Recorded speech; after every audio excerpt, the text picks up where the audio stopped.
تعالوا نحضر أسهل وأحلى وصفة بالباف بيستري، ويلا نطبق الطريقة سوا.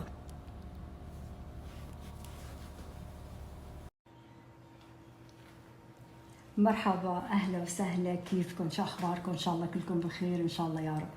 نضل نحن وإنتم بألف خير وصحة وعافية. اليوم وصفتي ولا أطيب من هيك ولا أسهل من هيك، وهلأ يلا نطبقها سوا. يعني أسهل من هيك ما في، عن جد ما في. أنا عندي عجينة الباف بيستري،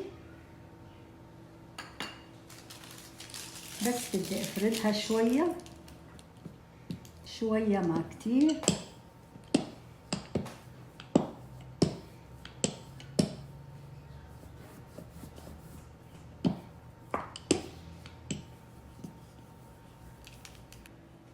هلأ عندي الجبنة،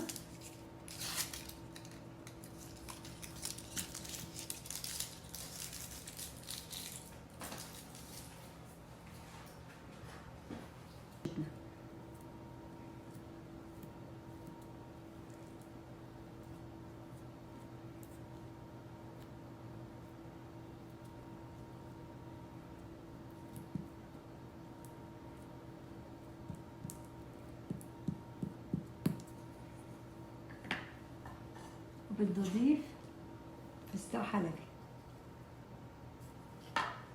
بدي لفة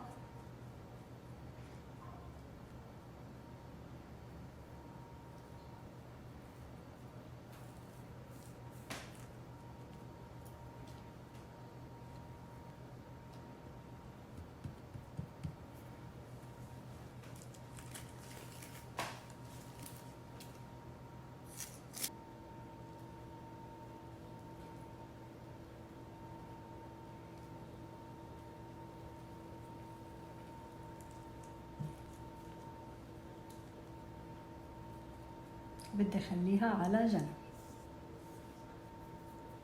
هلأ كمان بعمل وحدة ثانية.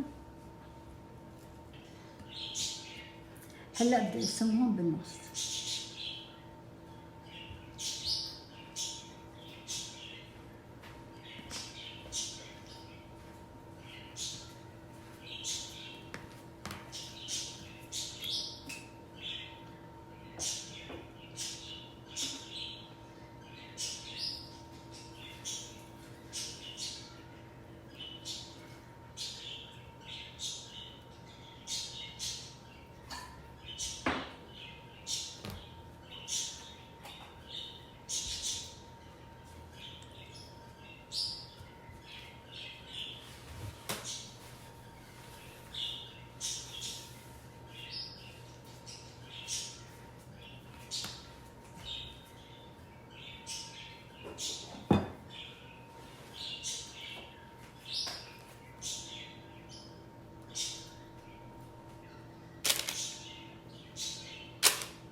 وهلأ الصينية صارت جاهزة معي، بدي أدخلها الفرن على درجة حرارة 180.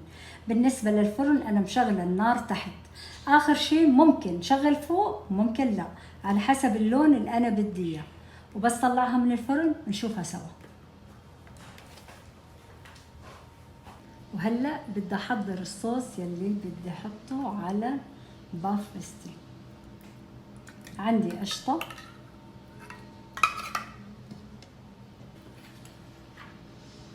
وهلأ بدي أضيف الحليب المحلى وبدي أخلطهم.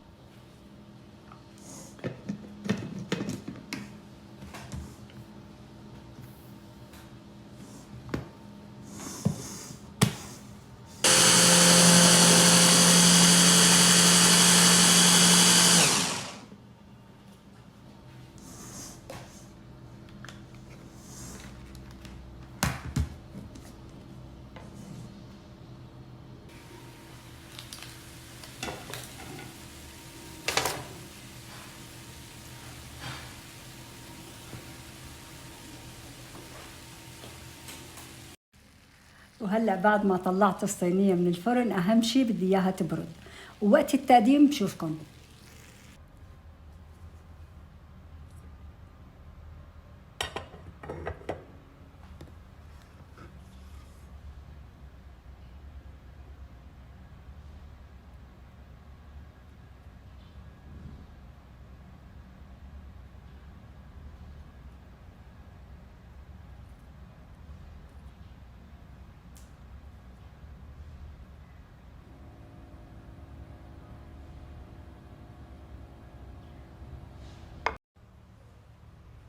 وهي حلاية صار جاهز. بالنسبة لمقاديري عم سجلكم اياها كاملة وقت عم نزل الفيديو. هلأ الفيديو راح يكون على قناتي على اليوتيوب، على صفحتي على الفيسبوك، على صفحتي على الانستغرام، من وصفات عائشة الترك. بقلكم بالعافية على قلوبنا وقلوبكم.